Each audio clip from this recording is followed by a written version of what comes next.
Hi guys. We're going over my life science in a nutshell notes. We're in this section of my notes of we're doing cell parts. Primarily, we started with plant cells, but we learned that plant cells have a cell wall, and they also have a chloroplast, and they also have vacuoles. So those are the three main cell parts of plants that other kinds of cells do not have. And we learned that cell wall protects the plant cells, makes them rigid. Chloroplasts help them make energy from this, produce energy from, or produce different nutrients from the sun. And vacuoles store water, also helping with the cell's rigidity and its integrity and structure. Then we're learning about diffusion, that there's different kinds. Diffusion is when materials or molecules go from across different concentration gradients from higher to lower. So we learned that passive transport doesn't use a cell's energy because the gradient is going higher to lower. But you have a movement across cell membranes, so they're called transport, across the selectively permeable cell membrane. Active transport is going in the opposite direction, so lower to higher concentration of molecules, so it does use the cell's energy for this kind of transport.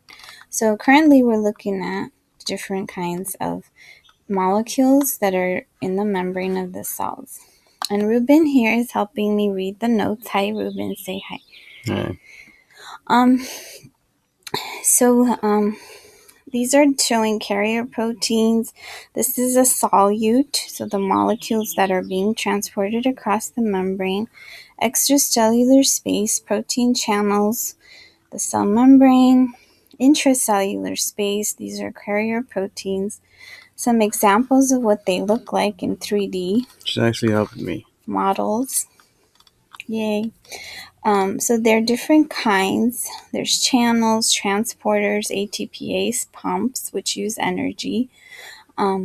So single file movement in uniporters, symporters, and antiporters, different kinds of molecule movements across membranes. Active transport, of course, uses energy. Carrier mediated transport, so showing the membrane. They have some cool pictures, water soluble molecules, etc. Fat soluble molecules moving across the membrane. So there's some more diagrams about transport. Um, so the proteins aiding with this transport, they transport ions, small or large molecules across membranes. So facilitated diffusion doesn't use energy. It's going from higher to lower gradient, and active transport is going from lower to higher gradient. So it does use energy. So facilitated diffusion is just like passive transport.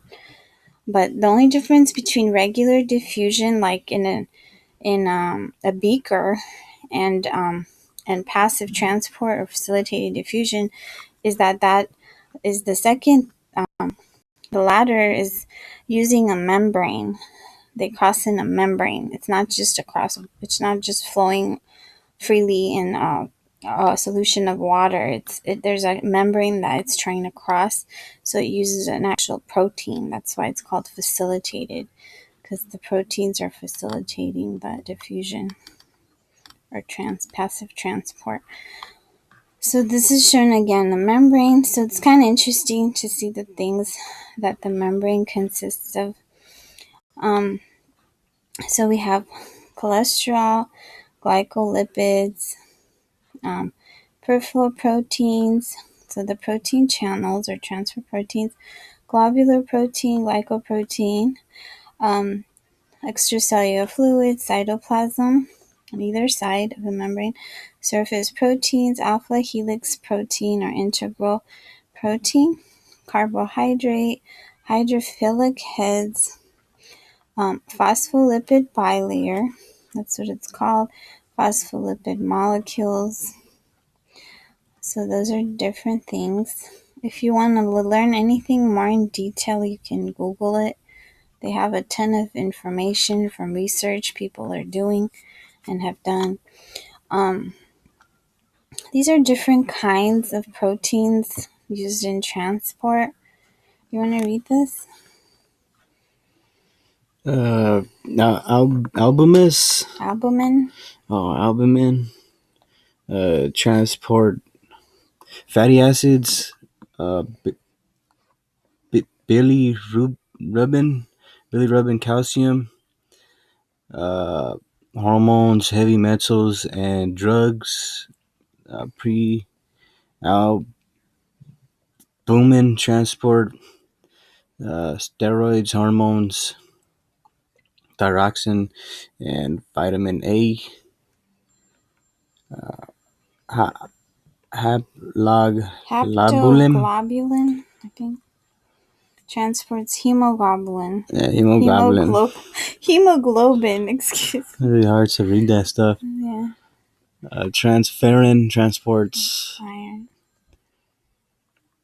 fron. Iron. Oh, iron. Thyroxine binding protein transports thyroxine. HDL transport cholesterol from tissue to liver. LDL transport cholesterol from liver to tissue. And that's a bunch of transport proteins. This is showing really cool diagrams again. That's showing the membrane. That's the carrier protein. That's a sodium ion. That's a glucose molecule. Some cholesterol, and this inside the cytoplasm. So those are all different kinds of molecules, and the membrane-bound structures are emphasized here. There's those are 3D images showing all the molecules in the membranes. That's the most. Transport proteins help materials that are big or hydrophilic pass through membranes easily, and substance specificity exists for these molecules or proteins that help with this translocation.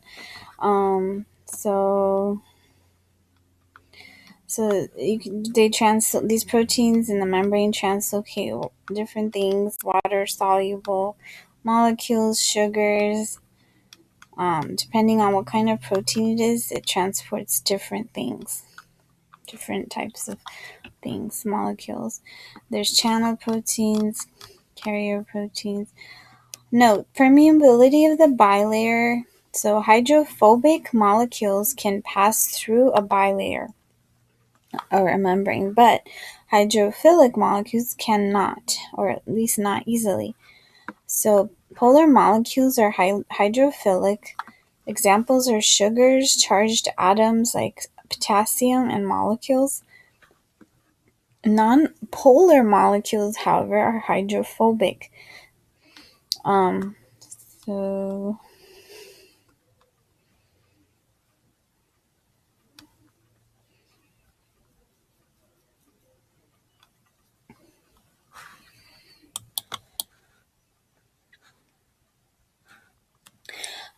so let's just wrap this up about polar and non-polar molecules.